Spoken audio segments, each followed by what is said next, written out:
Hello, with me today I have Ian Heslop, who runs the Merian North American Equity Fund, as well as a number of other mandates. Hello, Ian. Hi Lee, nice to see you. Now, you've outperformed your benchmark index over the past year, but it's a bit closer over 3 and 5 years. Does this demonstrate how hard it is for active funds to outperform passive over longer periods of time?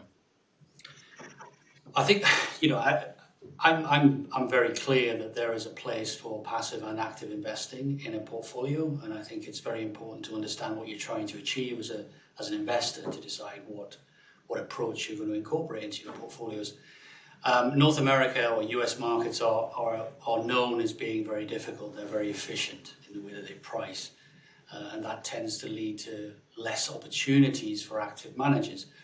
But I wouldn't say in any way that North American markets are inherently impossible to beat. I think there is definitely a key point about active management that tends to kind of tie one hand behind your back when you're trying to beat an index, and that is the index has lots of different types of stocks.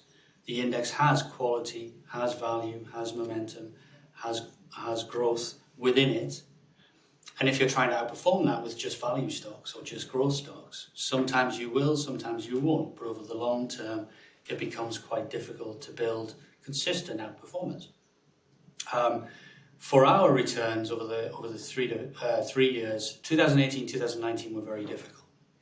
And I could put that down to one thing really, that when we buy quality, we had the correct positioning in relation to quality stocks, non-value stocks, but we weren't buying these super expensive quality stocks. So the really expensive quality growth stocks that drove markets in 18 and 19, we inherently shied away from. And that was the wrong decision.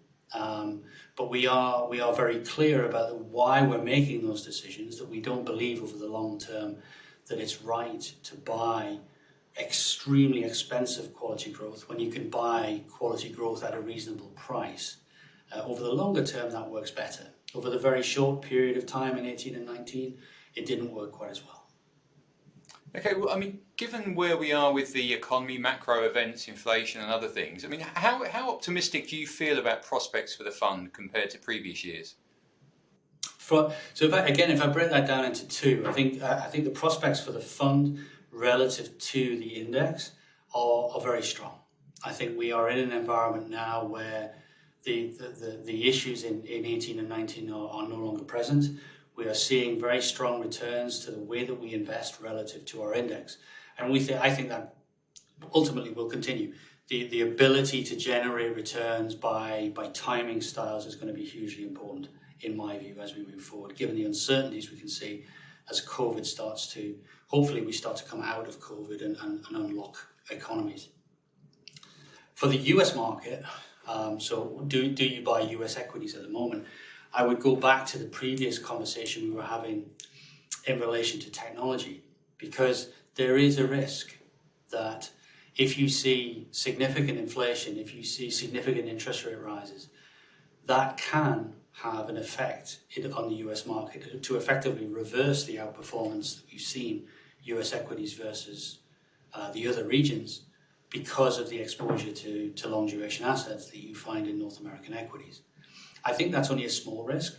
I think the continuation of outperformance to North America is likely. Remember, as I always like to say, you could have made a call in relation to valuation to underweight or sell US equities every year for the last 10 years, and you would have been wrong every year.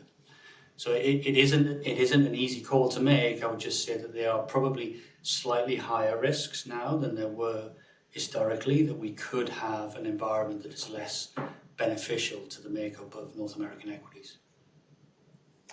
Well, look, Ian, we're sort of into Q4 now, so sort of naturally people start thinking to the following year as well.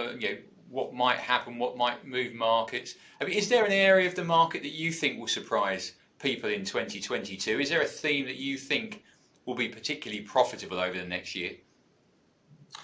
I think in the same way as we just discussed, I think it's one of those periods in time where it's incredibly opaque in relation to what is likely to be driving equity markets in the next 12 to 18 months. I'll be absolutely honest with you, I'm not entirely sure.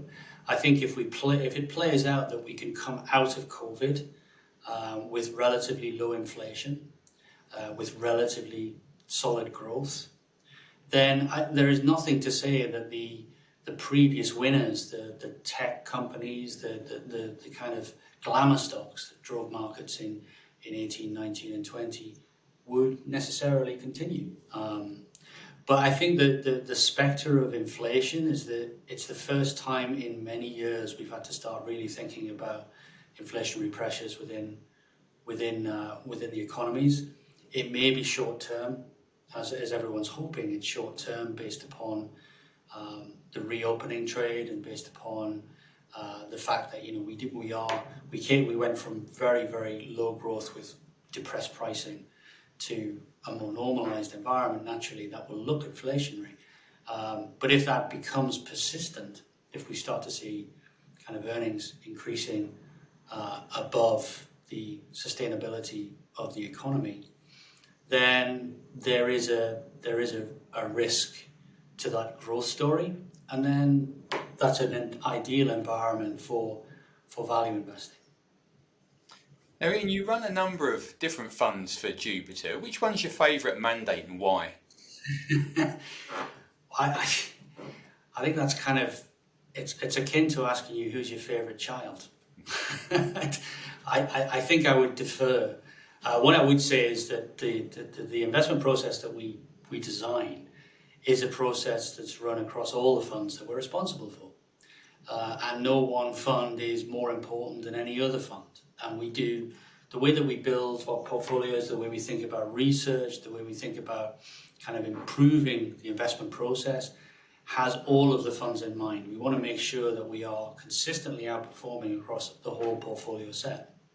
So I don't think there's any one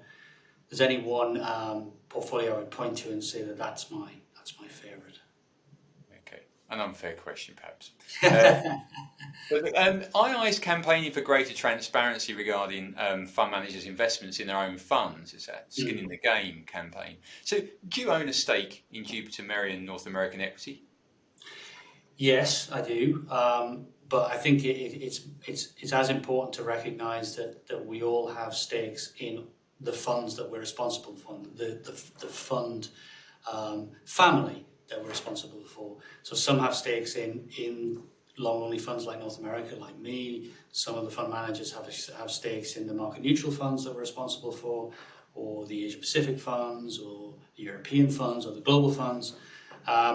I think the investment that we make is into our investment process, and we are clear that the way that we run money makes sense to us, it makes sense over the long term, and we will invest in that process alongside our clients. Okay, Ian Heslop, Jupiter Merian North American Equity Fund, thanks very much for joining me today. Thank you.